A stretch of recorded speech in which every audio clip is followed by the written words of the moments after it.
ഞാൻ ഇതിന് പ്രധാനപ്പെട്ട ഒരു കണക്ക് പറയാം. അതായത് 100 പേർ ലക്ഷ്യങ്ങളൊക്കെ എഴുതി വെക്കുന്നു, അല്ലെങ്കിൽ ഗോൾ സെറ്റ് ചെയ്യുന്നു. പക്ഷെ അതിൽ 5 പേർ മാത്രമേ പൂർണ്ണമായും ആ ഗോൾ നേടാറുള്ളൂ. അതൊരു കണക്കാണ്. പലപ്പോഴും നമ്മളൊക്കെ ആലോചിച്ചിട്ടുണ്ടാവും, വ്യക്തിപരമായി ഞാൻ ആലോചിച്ചിട്ടുണ്ട്, പ്രേക്ഷകർ ആലോചിച്ചിട്ടുണ്ടാവും, എന്തുകൊണ്ടാണ് ഞാൻ വിചാരിച്ച പല ഗോളുകളും നടക്കാത്തത്. ഇവിടെ കൃത്യമായ ഒരു ഉത്തരമാണ് ജോൺ ആസ്റഫ് നൽകുന്നത്. ഇപ്പൊ നമ്മളൊരു വെൽത്തിന്റെ ഒരു എക്സാമ്പിൾ എടുക്കുകയാണ്. എനിക്ക് 6 മാസം കൊണ്ട് എത്ര രൂപ കൃത്യമായി ഉണ്ടാക്കണം എന്ന ഒരു പ്രിസൈസ്ഡ് റൈറ്റിംഗ് ഉണ്ടാവണം. അത് 10 lakh ആവാം, 20 lakh ആവാം, ഡിപ്പെൻഡ്സ്. അത് നിങ്ങൾ വിശ്വസിക്കുന്ന കാര്യമായിരിക്കണം. പക്ഷെ ഭൂരിഭാഗം ആൾക്കാരും വരുത്തുന്ന ഒരു തെറ്റുണ്ട്, അല്ലെങ്കിൽ ഒരു കുഴപ്പമുണ്ട്. സ്ട്രാറ്റജി എന്ന് പറഞ്ഞാൽ what you need to do, എന്താണ് നിങ്ങൾ ചെയ്യേണ്ടത്. ഇനി ടാക്ടിക്സ് എന്ന് പറഞ്ഞാൽ how you need to do, അതെങ്ങനെയാണ് ചെയ്യേണ്ടത്.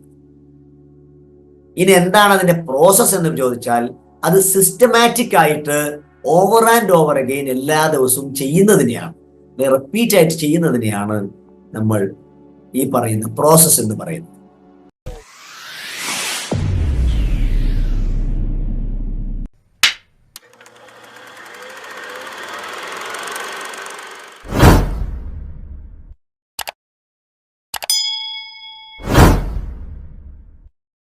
യൂണിവേഴ്സിറ്റി ഓഫ് ബ്രിസ്റ്റോൾ, അത് ലണ്ടനിലെ ഒരു യൂണിവേഴ്സിറ്റിയാണ്. അവർ ഒരു പഠനം നടത്തി. നമ്മളൊക്കെ തന്നെ ഓരോ വർഷവും ഓരോ റെസൊല്യൂഷൻസ് എടുക്കും, കുറെ തീരുമാനങ്ങൾ, അങ്ങനെ ഗോളൊക്കെ സെറ്റ് ചെയ്ത് കാര്യങ്ങളൊക്കെ ചെയ്യും. എന്നിട്ട് അവർ നടത്തിയ പഠനം ഇതാണ്. അവർ ഒരു വർഷം കഴിയുമ്പോൾ എത്ര ആൾക്കാരാണ് ഈ ലക്ഷ്യത്തിന്റെ അച്ചീവ് ചെയ്തിരിക്കുന്നത്, അല്ലെ ഏതാണ്ട് അടുത്തെത്തിയിരിക്കുന്നത് പോലും എന്ന് നോക്കിയപ്പോൾ വളരെ രസകരമായ ഒരു കണക്കാണ് ലഭിച്ചത്. ഏതാണ്ട് 8% ആൾക്കാർക്ക് മാത്രമേ ലക്ഷ്യത്തിലെത്താൻ സാധിച്ചിട്ടുള്ളൂ. ഇതൊരു വലിയ ചിന്തിക്കേണ്ട വിഷയം തന്നെയാണ്. ഇന്നത്തെ വിഷയം എന്ന് പറയുന്നത് ഈ ഗവേഷണവുമായി ഏറെ ബന്ധപ്പെട്ടുള്ള ഒന്ന് തന്നെയാണ്. How to turn any life goal into reality. നമ്മുടെ ജീവിതത്തിലെ എന്ത് ലക്ഷ്യവുമാട്ടെ അതെന്തുകൊണ്ട് യാഥാർത്ഥ്യത്തിൽ അതെങ്ങനെ വരുത്താം എന്നതാണ് ഇന്നത്തെ വിഷയം.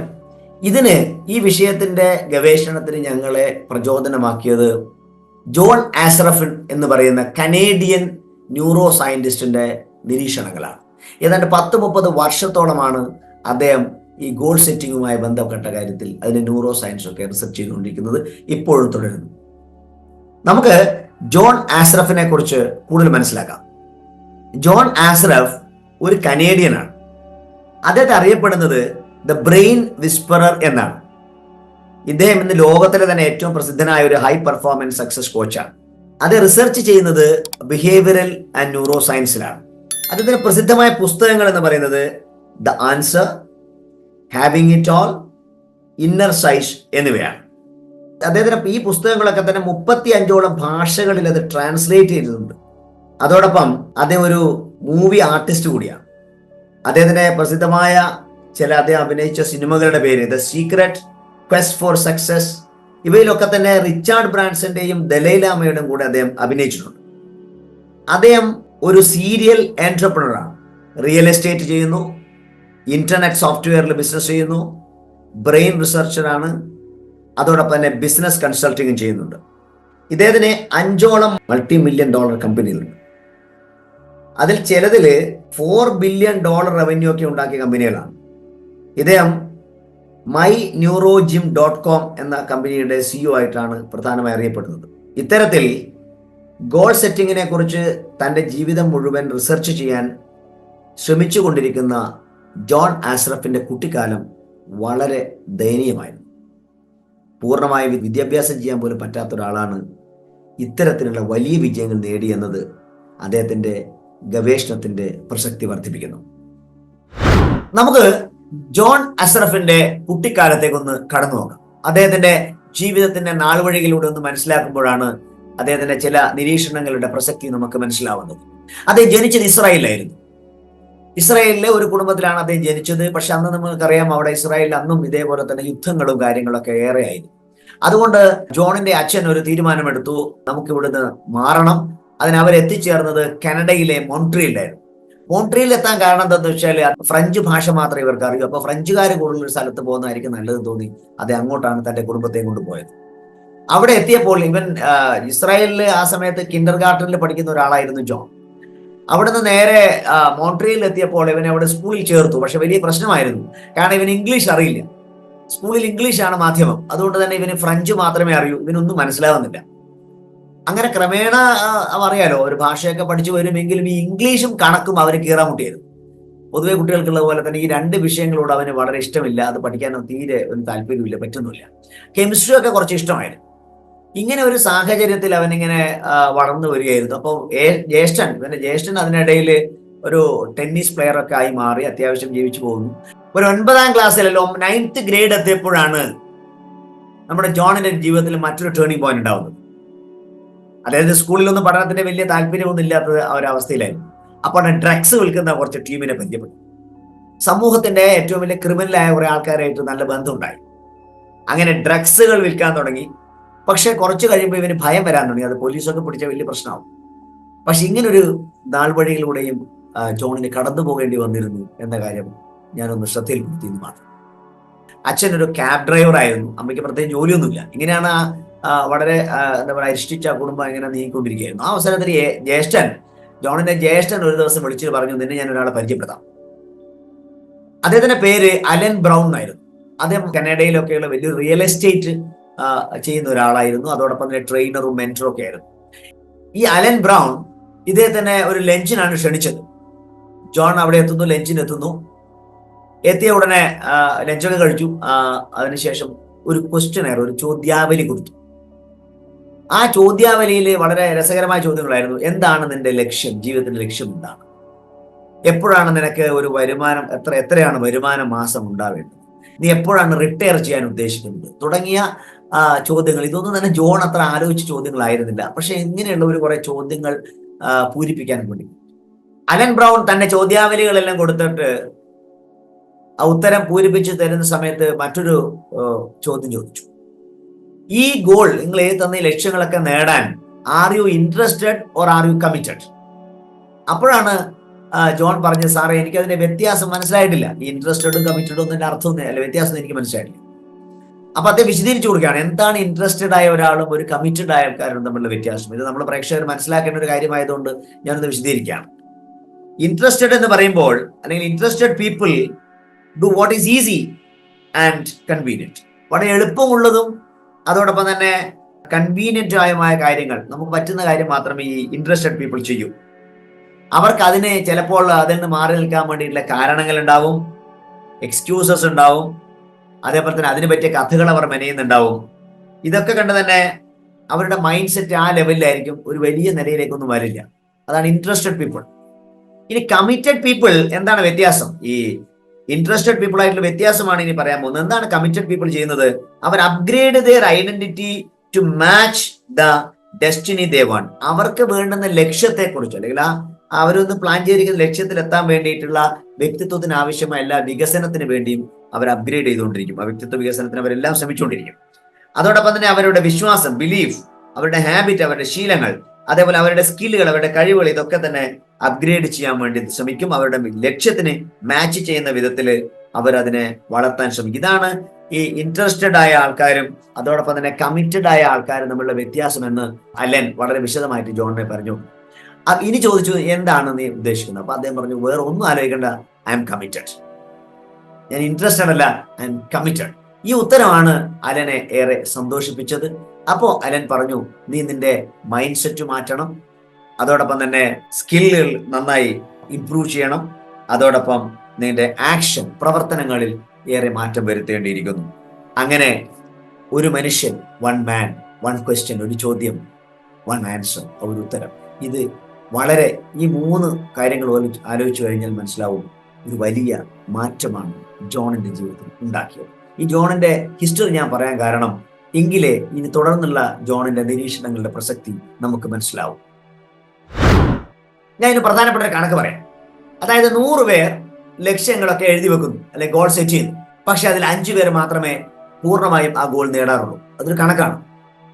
പലപ്പോഴും നമ്മളൊക്കെ ആലോചിച്ചിട്ടുണ്ടാവും, വ്യക്തിപരമായി ഞാൻ ആലോചിച്ചിട്ടുണ്ട്, പ്രേക്ഷകർ ആലോചിച്ചിട്ടുണ്ടാവും, എന്തുകൊണ്ടാണ് ഞാൻ വിചാരിച്ച പല ഗോളുകളും നടക്കാത്തത്. ഇവിടെ കൃത്യമായ ഒരു ഉത്തരമാണ് ജോൺ അസ്രഫ് നൽകുന്നത്.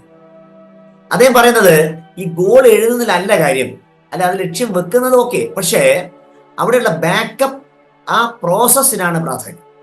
ആ ബാക്കപ്പ് പ്രോസസ്സാണ് നമ്മൾ ലക്ഷ്യത്തിലേക്ക് എത്തുന്നത്. അതുകൊണ്ട് നമ്മൾ ഏറെ പ്രാധാന്യം കൊടുക്കേണ്ടത് ആ പ്രോസസ്സിനാണെന്നാണ് ജോൺ അസ്റഫ് നമ്മളെ പഠിപ്പിക്കുന്നത്. അപ്പോൾ നമ്മൾ ശ്രദ്ധിക്കേണ്ടത് പ്രോബബിലിറ്റിയിൽ നിന്ന് പോസിബിലിറ്റിയിലേക്ക്, അവിടെ ശ്രദ്ധിക്കണം, പ്രോബബിലിറ്റി സാധ്യത, അതിൽ നിന്ന് പോസിബിലിറ്റി, അതിന് എന്തായാലും ഉറപ്പായി നടക്കുന്ന കാര്യത്തിലേക്ക് നമ്മൾ മാറ്റണം. അതോടൊപ്പം തന്നെ ഹോപ്പ് അല്ലെങ്കിൽ വിഷ് അല്ലെങ്കിൽ ഡ്രീം എന്ന് നമ്മളിങ്ങനെ വെറുതെ പറയുന്നില്ല, അതിനെ റിയാലിറ്റിയിലേക്ക് എത്തണം. ഇങ്ങനെ എത്തിക്കണമെങ്കിൽ വളരെ വ്യക്തമായ ചില കാര്യങ്ങൾ ചെയ്യാനാണ് ജോൺ അസ്റഫ് നമ്മളെ പഠിപ്പിക്കുന്നത്. അത് ഓരോന്നിലേക്ക് നമുക്കൊന്ന് കടക്കാം. നമ്മൾ ഒരു ഗോൾ സെറ്റ് ചെയ്യുന്ന സമയത്ത് ജോൺ അദ്ദേഹത്തിന്റെ അഭിപ്രായത്തിൽ പറയുന്ന ഒരു കാര്യം എന്ന് വെച്ചാൽ അത് വളരെ പ്രിസൈസ്ഡ് ആയിരിക്കണം, സ്പെസിഫിക് ആയിരിക്കണം. നമ്മുടെ ഒരു പിരമിഡ് പോലെ നമ്മൾ ഗോളിനെ കുറിച്ച് പറയുമ്പോൾ ആദ്യമായിട്ട് നമ്മൾ മേലെ ഗോൾ എന്ന് പറയുന്ന പിരമിഡ്, അത് പ്രിസൈസ്ഡ് ആയിരിക്കണം.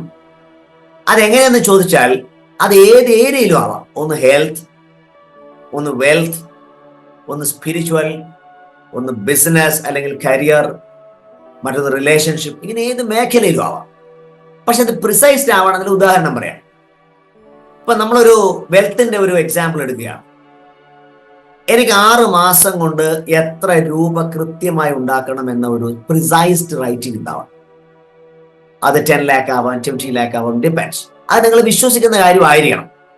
പക്ഷെ ഭൂരിഭാഗം ആൾക്കാരും വരുത്തുന്ന ഒരു തെറ്റുണ്ട്, അല്ലെങ്കിൽ ഒരു കുഴപ്പമുണ്ട്.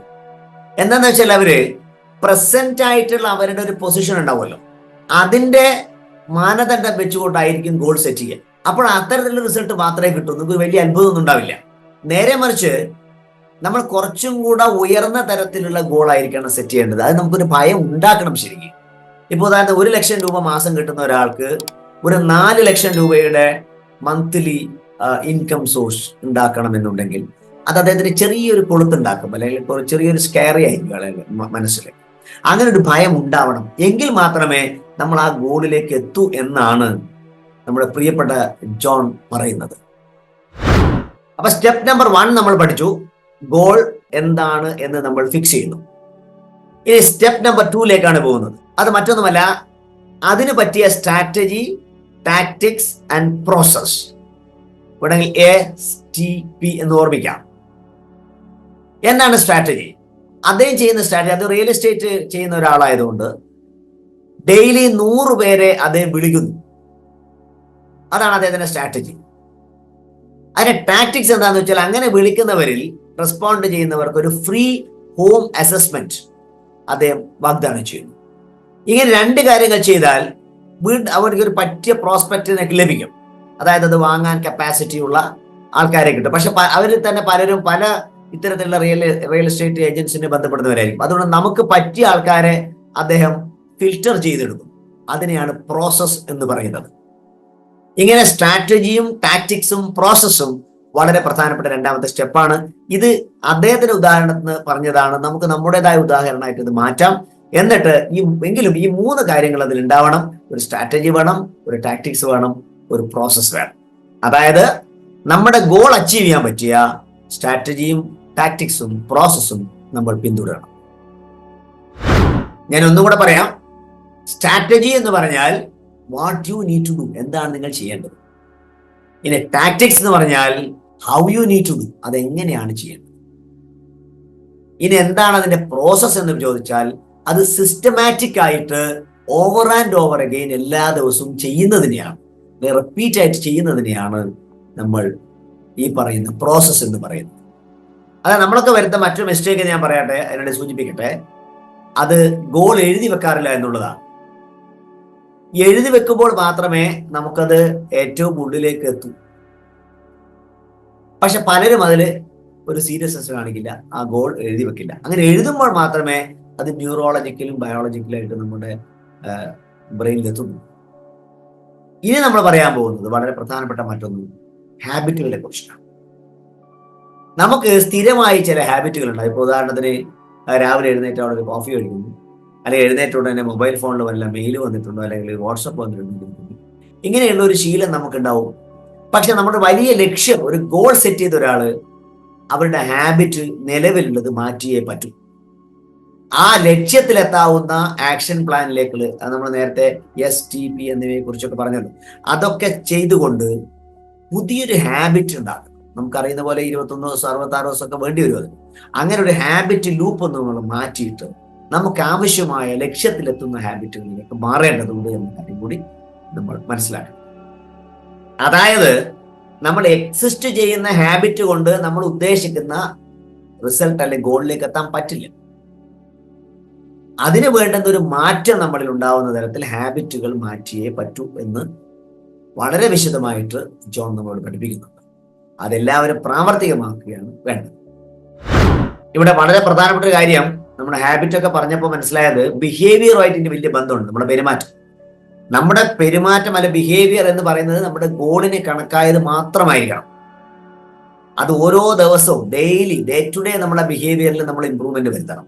അങ്ങനെ വരുമ്പോൾ മാത്രമേ നമുക്ക് ആ ബിഹേവിയറിന്റെ ചേഞ്ചിലൂടെ ആ ഗോളിലേക്ക് എത്താൻ പറ്റൂ എന്ന കാര്യം വളരെ ഗൗരവമായി നമ്മൾ ആലോചിക്കേണ്ടതാണ്. നമുക്ക് അടുത്ത സ്റ്റെപ്പിലേക്ക് പോകാം. അത് മറ്റൊന്നുമല്ല, ബിലീഫാണ്, വിശ്വാസം. ഈ വെബിനാർ സീരീസിൽ ഒരുപക്ഷെ ഏറ്റവും കൂടുതൽ ഞാൻ സംസാരിച്ചൊരു വാക്ക് ബിലീഫാണ്, വിശ്വാസം എന്നതാണ്. ഏതാണ്ടൊരു ധാരണ പ്രേക്ഷകർക്ക് അത് ഉണ്ടാവുകയും ചെയ്യും. പക്ഷെ അതിനെ കുറച്ചും കൂടെ ഉള്ളിൽ തട്ടിയ കാര്യങ്ങൾ നമ്മൾ മനസ്സിലാക്കേണ്ടതുണ്ട്. അതിലൊന്ന്, ഈ ബിലീഫ് രണ്ട് തരത്തിലുണ്ട്. ഒന്ന് എക്സ്പ്ലിസിറ്റ് ബിലീഫ് എന്ന് പറയും, മറ്റൊന്ന് ഇംപ്ലിസിറ്റ് ബിലീഫ്. അതെന്താണെന്ന് വിശദീകരിച്ചു തരാം. ആദ്യം നമുക്ക് എക്സ്പ്ലിസിറ്റ് ബിലീഫ് എന്താണെന്ന് നോക്കാം. ഇപ്പോൾ ഒരാൾ പറയാണ്, അയാൾ നമ്മളിങ്ങനെ ബിലീഫിന്റെ നമ്മൾ വിശ്വാസങ്ങൾ ഇങ്ങനെ പറയുമല്ലോ, ഞാനൊരു വീട് കെട്ടും, അല്ലെ കാറ് വാങ്ങും, അല്ലെങ്കിൽ ഞാനൊരു ജോലി നേടും എന്നൊക്കെ പറയുന്ന നിങ്ങൾക്ക് ഇഷ്ടമുള്ള കാര്യം പറയാം. ഇത് പറയുന്നത് ഒരു ഉപരിപ്ലവമായി പുറത്താണ്, അത് ഉള്ളിലെത്തുന്നില്ല. ഭൂരിഭാഗം ആൾക്കാരും ഇതാണ് തന്റെ വിശ്വാസം എന്ന് പറഞ്ഞു നിൽക്കും. ഇവിടെയാണ് യഥാർത്ഥ ബിലീഫായ ഇംപ്ലിസിറ്റ് ബിലീഫിന്റെ പ്രസക്തി. നേരത്തെ ഞാൻ എക്സ്പ്ലിസിറ്റ് ബിലീഫാണ് പറഞ്ഞത്, പുറമേയുള്ള നമ്മളിങ്ങനെ ഉപരിപ്ലവമായി പറയുന്ന വീട് കെട്ടണം തുടങ്ങിയ കാര്യങ്ങൾ. പക്ഷെ ഇവിടെ എത്തുമ്പോൾ ചെറിയൊരു മാറ്റം വരികയാണ്, നമ്മുടെ ഉള്ളിലേക്കാണ് ഇത് പോകുന്നത്. അപ്പോൾ ഉദാഹരണത്തിന്, എനിക്കിത് ചെയ്യാൻ പറ്റുമോ, അല്ലെങ്കിൽ എനിക്കൊരു ജോലി കിട്ടാനുള്ള സാധ്യതയുണ്ടോ, ഞാൻ അത്രയും കഴിവുള്ള ആളാണ്, whether I M smart enough, ഇങ്ങനെ തോന്നുന്ന ഒരു ചിന്തകൾ വരുന്ന ഒരു അവസ്ഥയില്ലേ. അപ്പൊ എന്താ പറ്റും, ആ ബിലീഫ് വലിയ പ്രശ്നത്തിലേക്ക് എത്തും. ഇതുകൊണ്ടാണ് സംശയാത്മാ വിനശ്യതി എന്ന് ഭഗവത്ഗീതയിലൊക്കെ പറയുന്നത്. നമ്മുടെ സംശയത്തോടുകൂടി ഒരു ബിലീഫ് ഉണ്ടാവുന്നു. എക്സ്പ്ലിസിറ്റ് പറഞ്ഞ ഉപരിപ്ലവമായി പറഞ്ഞങ്ങ് പോകുന്നു. ഈ ഇംപ്ലിസിറ്റ് ബിലീഫ് അല്ലെങ്കിൽ ആ ഉള്ളിൽ തട്ടിയ സംശയം നമ്മൾക്ക് അവിടെ വരുമ്പോൾ പിന്നീട് അത് റിസൾട്ട് ഉണ്ടാക്കില്ല. ഇവിടെയാണ് നമ്മൾ മാറ്റം വരുത്തേണ്ടത്. അത് 100% എനിക്ക് പറ്റും എന്ന് പറയുന്ന ഒരു മാറ്റം ഉണ്ടാക്കിയിട്ടുള്ള വിശ്വാസത്തിലേക്ക് അത് മാറ്റണം. എന്താ കാരണം എന്നറിയോ, ഈ ബിലീഫാണ്, ഈ പറഞ്ഞ ഈ ഇംപ്ലിസിറ്റ് ബിലീഫാണ് നമ്മുടെ ബിഹേവിയറായി മാറുന്നത്. അപ്പൊ ഒരു എന്താ പറയാ, ആത്മവിശ്വാസമില്ലാത്ത ഒരു ബിലീഫായിരിക്കും, ഒരു ബിഹേവിയർ ആയിരിക്കും നമുക്ക് ഉണ്ടാവുക. നമ്മൾ നോക്കും അങ്ങനെയായിരിക്കും ജനങ്ങൾ കാണാൻ പറ്റുക. അത് ഒരു ഹാബിറ്റ് കൂടെ ആയി മാറുന്നതാണ് നമ്മുടെ പ്രധാനപ്പെട്ട പരാജയകാരം. അപ്പോൾ ഈ ഇംപ്ലിസിറ്റ് ബിലീഫിനെ വളരെ ഗൗരവമായിട്ടാണ് നമ്മൾ കാണേണ്ടത്. അതായത് ഞാൻ ഒന്നും കൂടെ ഒരു ഉദാഹരണത്തിലൂടെ ഇത് വിശദീകരിച്ചു തരാം. ഒരാൾ ഒരു 20 ലക്ഷം രൂപ ഈ വർഷം ഉണ്ടാക്കണമെന്ന് ഒരു ബിലീഫ് ഉണ്ടാക്കും. നേരത്തെ ഗോൾ സെറ്റ് ചെയ്യുന്നതിൽ ആ സംഖ്യ വെക്കുന്നു.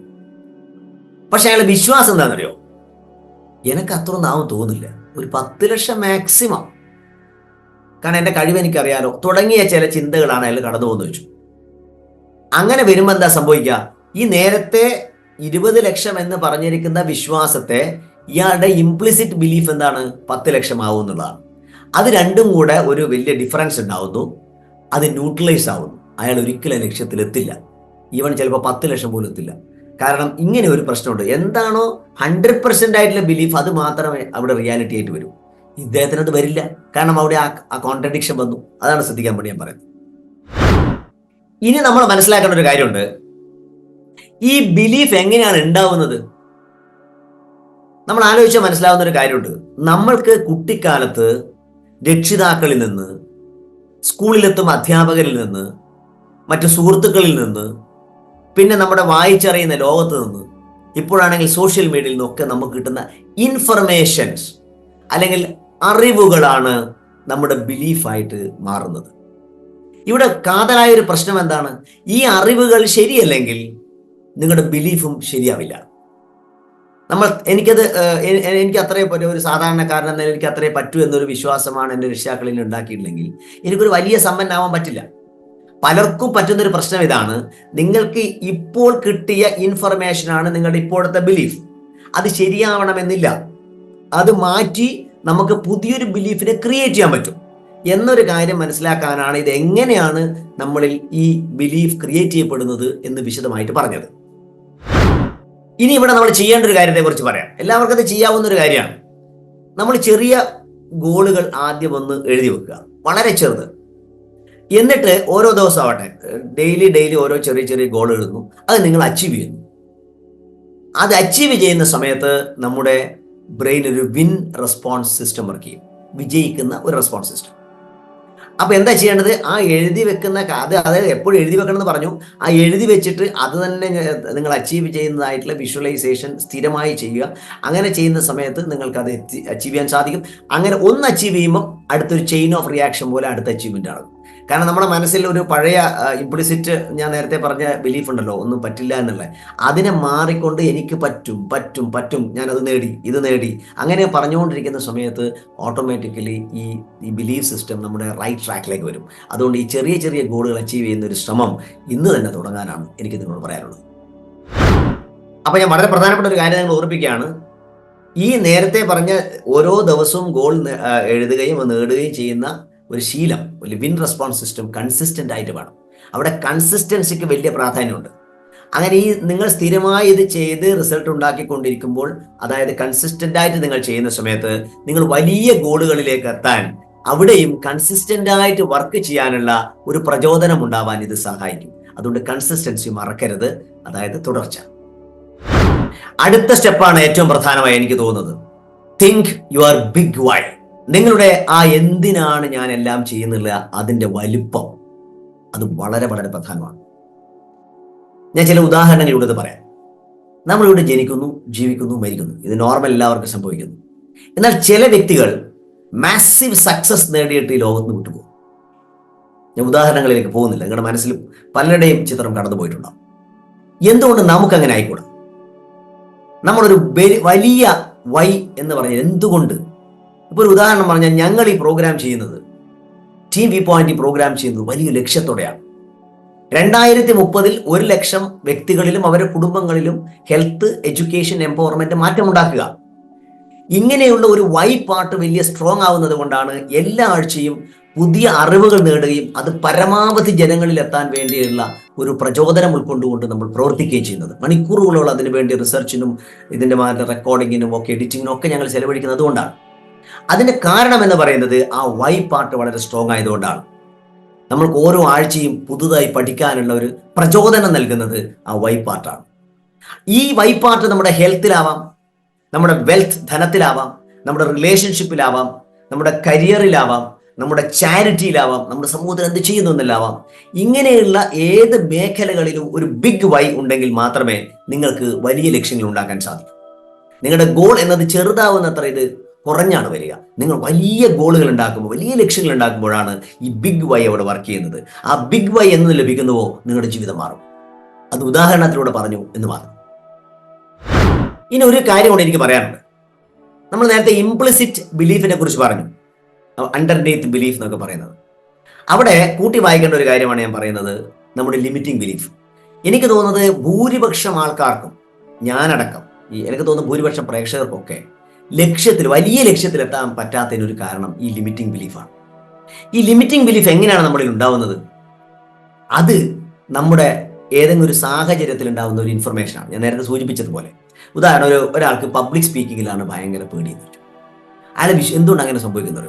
അയാൾ ആ വലിയ ലക്ഷ്യത്തിലെത്താത്തതിന് കാരണം, അയാൾ ഒരു 5-6 ആൾ മുമ്പിൽ എപ്പോഴെങ്കിലും ഒന്ന് സംസാരിക്കുമ്പോൾ 2-3 സുഹൃത്തുക്കൾ പറഞ്ഞു, എടാ എനിക്ക് പറ്റാത്ത പണിയായിരുന്നു, നീ ഈ പറഞ്ഞൊന്നും ഞങ്ങൾക്ക് മനസ്സിലാവുന്നത്, നീ ഇനി മേലെ ഈ പണിക്ക് പോകരുത്. ഇതിങ്ങനെ ഒരു കമന്റ് വന്നു. ഇത് ഇയാളുടെ ബ്രെയിനിൽ റെക്കോർഡായി. പിന്നെ മറ്റൊരു സാഹചര്യത്തിൽ ഇങ്ങനെ ഒരു പറയേണ്ടി വരുമ്പോൾ ഉടനെ ഈ പാറ്റേൺ, ഈ നേരത്തെ ഉണ്ടായിരുന്ന ഇൻഫർമേഷൻ ഒരു പാറ്റേൺ ആയിട്ട് അവിടെ റെക്കോർഡായിട്ടുണ്ട്. അത് പറയും, മോനെ വേണ്ട, നമുക്ക് വെറുതെ ഇരിക്കുന്നതാണ് ബെസ്റ്റ്. അവിടെ നമ്മളൊരു ഓട്ടമാണ് നടത്തുക, ഫ്ലൈറ്റ്. ഞാൻ നേരത്തെ പറഞ്ഞു, ഫൈറ്റ് ഓർ ഫ്ലൈറ്റ് എന്ന് പറയുന്ന ഒരു ബ്രെയിനിനെ നമ്മൾ വർക്ക് പറഞ്ഞല്ലോ, ആ ഫ്ലൈറ്റ് ചെയ്യാനുള്ള തോന്നലുണ്ടാവും. നേരെ മറിച്ച് ഇയാൾക്ക് നന്നായി പ്രസംഗിക്കാൻ കഴിവുള്ള ആളായിരിക്കും, പക്ഷെ അയാൾ അങ്ങനെയാണ് അയാൾ ചിന്തിച്ചിരിക്കുന്നത്. ഈ ഒരു ഘട്ടത്തിൽ നടക്കുന്ന ഒരു ന്യൂറോ സയൻസ് കൂടെ ഞാൻ പറഞ്ഞുതരാം. അതൊന്നുമില്ല, ഈ പെട്ടെന്ന് ഇങ്ങനത്തെ ഒരു സാഹചര്യത്തിൽ ഇയാൾ സംസാരിക്കണം, ആരെങ്കിലും പറയുമ്പോൾ തന്നെ ഇയാളുടെ സിമ്പത്തറ്റിക് നെർവ് സിസ്റ്റം വർക്ക് ചെയ്യും. ഒരിക്കലും ഞാൻ വിശദീകരിച്ച് പറഞ്ഞിട്ടുണ്ട് അതിനെക്കുറിച്ച് മുമ്പേ. ഈ സിമ്പത്തറ്റിക് നെർവ് സിസ്റ്റത്തിന്റെ പരിപാടി ഫൈറ്റ് ഓർ ഫ്ലൈറ്റ് ആണ്. ആ സമയത്ത് നമ്മൾ എങ്ങനെ ഇനി അതിനെ മാറ്റും എന്നുള്ളതിനാണ് ഇനി ഞാൻ പറഞ്ഞുതരാൻ പോകുന്നത്. ആ സമയത്ത് നമ്മുടെ തോട്ടിനെ ഒന്ന് റിലാക്സ് ചെയ്തിട്ട് മുന്നോട്ട് പോകണം. അവിടെ നമ്മളെ പാരാസിമ്പത്തറ്റിക്കിനെ ഒന്ന് സ്റ്റിമുലേറ്റ് ചെയ്യണം. ഒന്ന് ചെറിയ ശാന്തമായിരുന്ന് ഒരു ബ്രീത്ത് ഒക്കെ എടുക്കുക. ഇവിടെ നമ്മൾ കാര്യമായിട്ട് ചെയ്യുന്ന ഒരു അവയർനെസ് ആണ്. എല്ലാ വ്യക്തികൾക്കും നന്നായി പ്രസംഗിക്കാൻ പറ്റും എന്ന് നമ്മൾ തിരിച്ചറിയുക. കാരണം അത് നമുക്ക് ആർക്കും പറ്റാത്തൊരു കാര്യമല്ല ലോകത്തുള്ളത്. നമ്മളെല്ലാം ഹ്യൂമൻ ബീയിങ് ആണ്. ആ സമയത്ത് നമുക്ക് ഒരാൾക്കുള്ള കഴിവ് മറ്റൊരാൾക്ക് വരും, ചില ആപേക്ഷികത ഉണ്ടായേക്കാം, എങ്കിലും തീരെ പറ്റാത്തൊരു പ്രശ്നം ഉണ്ടാവുന്നില്ല. അപ്പൊ ഇയാൾ അവയർനെസ് എനിക്ക് പറയാൻ പറ്റും. അങ്ങനെ ആദ്യം ഇയാൾക്ക് പറ്റില്ല എന്നൊരു പാറ്റേൺ ആണ് അവിടെ വർക്ക് ചെയ്തത്. അതാണ് ലിമിറ്റിംഗ് ബിലീഫ്. ഇയാൾ മാറ്റുന്നു. ഇയാൾ പറഞ്ഞു ഇനി ഒരു സാഹചര്യം വരട്ടെ, ഞാനൊന്ന് 2 വാക്കെങ്കിലും പറയും, അല്ലെങ്കിൽ ഒരു 5 മിനിറ്റ് സംസാരിക്കാൻ എനിക്ക് പറ്റുമോ നോക്കട്ടെ. അങ്ങനെ അയാൾ ഓരോ സമയത്തായിട്ട് സംസാരിച്ച് തുടങ്ങുന്നിരിക്കട്ടെ, അല്ല അവയർനെസ് മാറി. അപ്പോൾ അയാളെ സ്വാഭാവികമായിട്ട് പാരാസിമ്പത്തറ്റിക് സിസ്റ്റം വർക്ക് ചെയ്യാൻ തുടങ്ങും. അതായത് ഒരു ബ്രീത്ത് എടുക്കുന്നു. ഇങ്ങനെ സിമ്പത്തറ്റിക് വർക്ക് ചെയ്യും പെട്ടെന്ന്.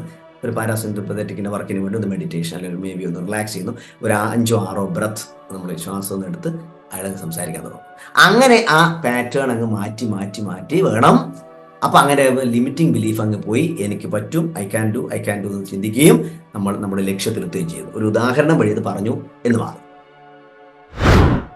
ഇവിടെ വളരെ പ്രധാനപ്പെട്ട ഒരു കാര്യം കൊണ്ട് എനിക്ക് ഓർമ്മിക്കാനുണ്ട്. അതായത് നമ്മളിപ്പോൾ നേരത്തെ പറഞ്ഞ പബ്ലിക് സ്പീക്കറുടെ മുമ്പിലെടുത്ത്, അതായത് ആൾക്കാരുടെ മുമ്പിൽ സംസാരിക്കുമ്പോൾ അയാൾക്ക് ബുദ്ധിമുട്ടാണ്, അല്ലെങ്കിൽ അയാൾ ഒളിച്ചു കൊടുക്കും. ഇതാണ് പ്രശ്നം. അവിടെ നമ്മുടെ സിമ്പത്തറ്റിക് നെർവസ് സിസ്റ്റമാണ് വർക്ക് ചെയ്യുന്നത് പറഞ്ഞു. ഇങ്ങനെ വരുന്ന സമയത്ത് അയാൾക്ക് പിന്നീട് ഒന്നും ചെയ്യാൻ പറ്റില്ല, അയാൾ ഒളിച്ചോടാനുള്ള ശ്രമം ഉണ്ടാവുക. പക്ഷെ നമ്മൾ അവിടെ ഒരു ആക്ഷൻ പറഞ്ഞിട്ടുണ്ട്, ഒരു പാരാസിമ്പത്തറ്റിക്കിനെ നമുക്കൊന്ന് ആക്റ്റീവ് ആക്കാം. എന്ത് ചെയ്യണം? ഒന്ന് റിലാക്സ് ചെയ്യാം, ഒരു 5-6 ബ്രീത്ത് എടുക്കുക. അങ്ങനെ റിലാക്സ് ചെയ്യുന്ന സമയത്ത് എന്താ സംഭവിക്കുന്നത്? നമ്മുടെ പ്രിഫ്രോണ്ടൽ കോർട്ടെക്സ് ആക്ടിവേറ്റ് ആകും. പ്രിഫ്രോണ്ടൽ കോർട്ടെക്സ് ആക്ടിവേറ്റ് ആകുമ്പോൾ ലോജിക് ബ്രെയിൻ നമുക്കറിയാലോ അത് പ്രവർത്തിക്കും. അപ്പോൾ അത് പറയും എനിക്ക് കുറച്ച് പറയാൻ പറ്റും.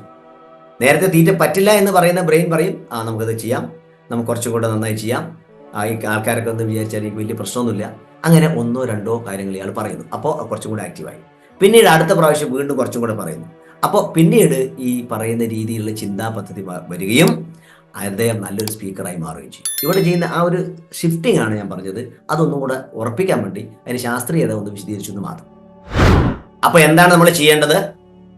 നമ്മൾ ഈ പറഞ്ഞ പോലെ നമ്മുടെ ആ നേരത്തെ പറഞ്ഞ ലിമിറ്റിംഗ് ബിലീഫൊക്കെ മാറ്റി നമ്മൾ പുതിയ ഒരാളായി മാറുന്നു. ഇതൊരു ഉദാഹരണം പബ്ലിക് സ്പീക്കിങ്ങിന് മാത്രം പറഞ്ഞല്ല, നിങ്ങളുടെ ജീവിതത്തിൽ ഏത് ലക്ഷ്യവും മുന്നിലെടുത്തോ, നിങ്ങളെ ലക്ഷ്യത്തിൽ നിന്ന് എത്താൻ തടസ്സപ്പെടുത്തുന്ന ഇത്തരത്തിലുള്ള ലിമിറ്റിംഗ് ബിലീഫിനെ നിങ്ങൾക്ക് ഞാനീ പറഞ്ഞ പോലെയുള്ള പ്രോസസ്സിലൂടെ അത് മാറ്റിയെടുത്തുകൊണ്ട് ആ ലക്ഷ്യത്തിൽ എത്താൻ സാധിക്കുമെന്ന് ഒന്ന് പഠിക്കുകയാണ് നമുക്ക് വേണ്ടത് ഈ ഉദാഹരണത്തിൽ നിന്ന്. പ്രിയപ്പെട്ട പ്രേക്ഷകരെ, നമ്മൾ വലിയ ലക്ഷ്യങ്ങൾ നേടാൻ എന്തൊക്കെ ചെയ്യണമെന്ന് പറഞ്ഞല്ലോ. അതിൽ പ്രധാനപ്പെട്ട 2 കാര്യം കൂടി എനിക്ക് പറയാനുള്ളത്.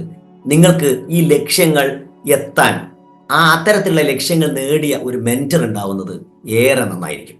ആ മെന്ററിന്റെ അഭിപ്രായങ്ങളും ഒക്കെ നമുക്ക് നേടുമ്പോൾ അതിൽ കൂടുതൽ വേഗത്തിൽ ലക്ഷ്യത്തിലെത്താൻ അത് സഹായിക്കും. നമ്മുടെ കൺസിസ്റ്റൻസിയെ കുറിച്ച് പറഞ്ഞു, ഈ മെന്ററുടെ ആവശ്യം പറഞ്ഞു. അപ്പോൾ ചുരുക്കത്തിൽ എനിക്ക് പറയാനുള്ളത്, വലിയ ലക്ഷ്യങ്ങൾ സെറ്റ് ചെയ്യുക, അതായത് വൈ പാർട്ട് സ്ട്രോങ് ആക്കുക, എന്നിട്ട് നമ്മുടെ ബിലീഫ് ഒന്ന് മാറ്റുക, അതനുസരിച്ച് ബിഹേവിയർ മാറ്റുക. അപ്പോഴത് ഹാബിറ്റ് മാറും, പുതിയ ഹാബിറ്റ് ആവും. ആ ഹാബിറ്റുകൾ നിങ്ങളെ ഈ ലക്ഷ്യത്തിലേക്ക് എത്തും, ആ ഗോളിലേക്ക് എത്തിക്കും. അതിന് പറ്റിയ സ്ട്രാറ്റജിയും പറ്റിയ ടാക്ടിക്സും പറ്റിയ പ്രോസസ്സും ഉണ്ടാവണം. അത് തിരിച്ചറിഞ്ഞ് നമുക്ക് ഏത് ലക്ഷ്യവും എത്താൻ സാധിക്കുമെന്നുള്ള ഒരു വിശ്വാസം ആദ്യം ഉണ്ടായി മുന്നേറാനാണ് സാധിക്കേണ്ടത്. ഈ വെബിനാറിലൂടെ ലക്ഷ്യമാക്കുന്നത് ആ ഒരൊറ്റ കാര്യമാണ്. If I can do it why can't you എന്ന് ചോദിക്കുന്ന ചോദ്യം പോലെ, ഒരു വിജയിച്ച ഒരാൾക്ക് അത് പറ്റുമെങ്കിൽ ഏതൊരാൾക്കും അത് സാധിക്കും. നമ്മുടെ ജീവിതത്തിൽ ലക്ഷ്യങ്ങളുടെ പ്രാധാന്യവും അത് എങ്ങനെ ഏതൊരു സാധാരണക്കാരനും നേടാൻ സാധിക്കുമെന്നും വളരെ വിശദമായിട്ട് പറഞ്ഞിട്ടുണ്ട്. നിങ്ങളുടെ വലിയൊരു സഹായം ഞാൻ അഭ്യർത്ഥിക്കുന്നു. ഇത് പരമാവധി ജനങ്ങളിലെത്താൻ നിങ്ങളുടെ ഓരോ ലൈക്കും അത് സഹായിക്കും. അതോടൊപ്പം നമുക്ക് വേണ്ടപ്പെട്ട മുഴുവൻ ആൾക്കാർക്കും ഇത് ഷെയർ ചെയ്ത് കൊടുക്കുക. അപ്പോൾ നിങ്ങളുടെ ഷെയർ അതിനേറെ സഹായിക്കും. മറ്റൊന്ന് നിങ്ങളുടെ കമൻറ്റുകളാണ്. എന്നേക്കാൾ ഈ വിഷയത്തിൽ ധാരാളം അറിവുള്ള പ്രേക്ഷകരുണ്ടാവും. അവർ ഓരോ കമൻറ്റുകളും എഴുതുമ്പോൾ അത് എനിക്ക് വായിക്കാം, ഒട്ടേറെ പ്രേക്ഷകർക്ക് അത് വായിച്ച് കൂടുതൽ അറിവുകൾ ഉണ്ടാവാം. അതുകൊണ്ട് കമൻറ്റ് ചെയ്യാൻ ദയവായി ഇത് മറക്കരുത്. അതോടൊപ്പം ആദ്യമായി ഈ വീഡിയോ കാണുന്ന പ്രിയപ്പെട്ട പ്രേക്ഷകരോട് പറയാനുള്ളത്, ഇത് സബ്സ്ക്രൈബ് ചെയ്യുക. അതോടൊപ്പം ബെൽ ബട്ടൺ ഒന്ന് അമർത്തുക. കാരണം ഇത്തരത്തിലുള്ള വളരെ വിജ്ഞാനപ്രദമായ വീഡിയോകൾ ഇനിയും നിങ്ങൾക്ക് ലഭിക്കാൻ ഇത് സഹായിക്കും. Thank you. Inspired by Altruistic Association of India, a non-profit non-religious entity.